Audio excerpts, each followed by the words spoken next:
Yes, children, in today's class, let us start with exercise 2.3. The question is solve the following equations and check the result. So first we'll solve the equation. Whatever value we get for x, we will substitute in this and check whether our result is correct or not. Let us begin. So we will be solving this equation by the method of transposition. Means shifting of the terms from one side to another side.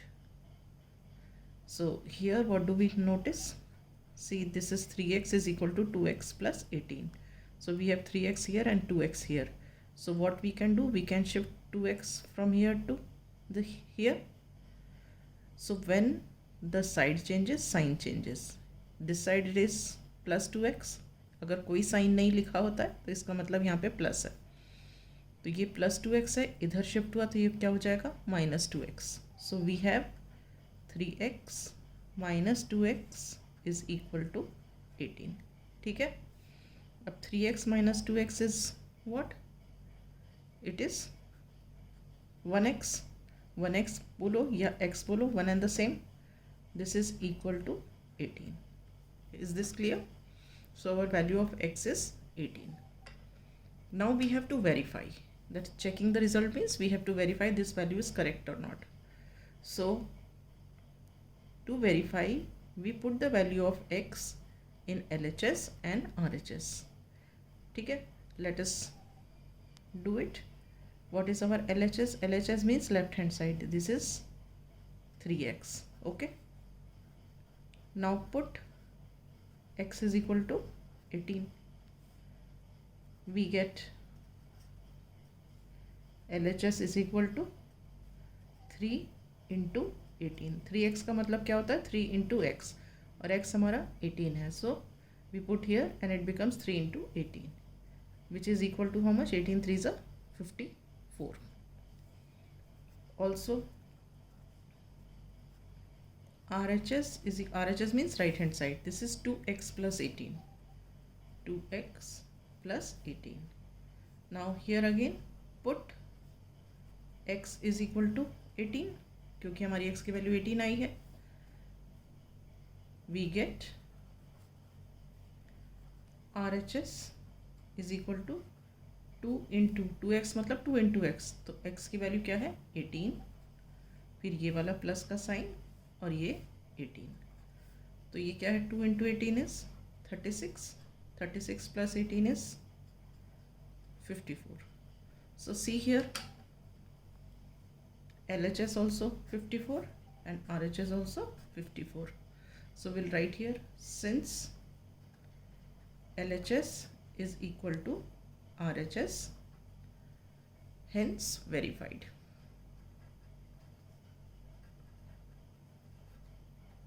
Is this clear? Right. Now we come to the second question.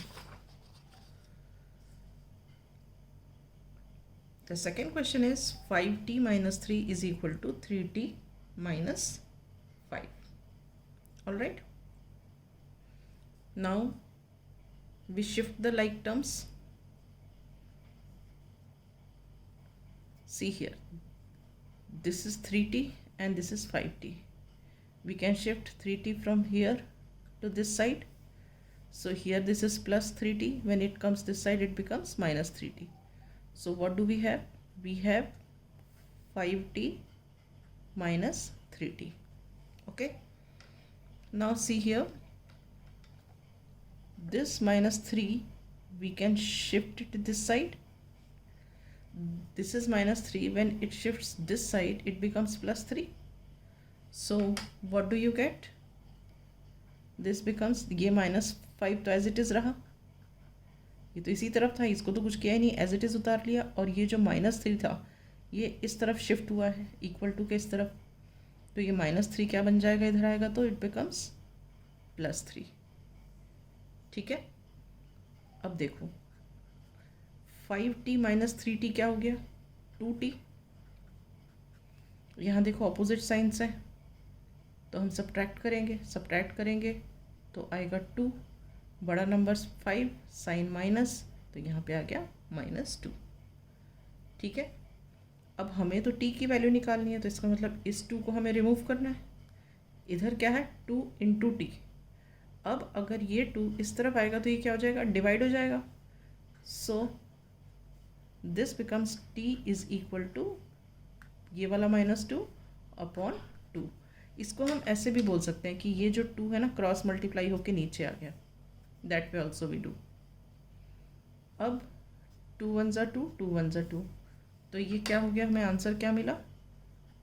This implies that t is equal to -1 because -1 upon 1 is -1.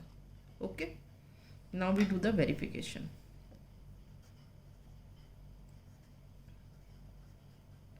Verification करने के लिए हम पहले LHS लेंगे। LHS क्या है, ये वाला LHS है, ये RHS है। तो हम LHS लेंगे, क्या है 5t - 3, 5t - 3। Now we put t is equal to -1, t is equal to -1। अब इसमें लिखते हैं, so LHS is equal to 5 into -1। t की जगह हमने 5t का मतलब क्या होता है 5 इंटू टी, और t की वैल्यू क्या है -1, तो हमने लिख दिया 5 इंटू -1, फिर ये वाला माइनस का साइन और ये 3। ठीक है, 5 into 1 is 5 with this minus sign, ये माइनस और ये 3, तो कितना हो गया -8। ऑल राइट, अब हम आते हैं RHS पे। RHS क्या है 3t - 5, तो हम यहाँ लिखेंगे 3t - 5। Again what do, we put t is equal to -1, क्योंकि हमने t की वैल्यू -1 निकाली थी। So we get what, so RHS is equal to 3 into ये 3t मतलब 3 इंटू टी, और t क्या है -1, तो वी हैव 3 इंटू -1, ये वाला माइनस का साइन और ये 5। 3 into 1 is 3 with minus sign, ये माइनस और ये 5, same signs we add, we get 8, bigger number 5, sign minus, so answer is -8। अब यहाँ देखो आप, LHS -8, यहाँ पे RHS -8, तो since LHS is equal to RHS, hence verified. Is this clear? Okay. So with this, I wind up the class. In the next class, I shall take up the third question.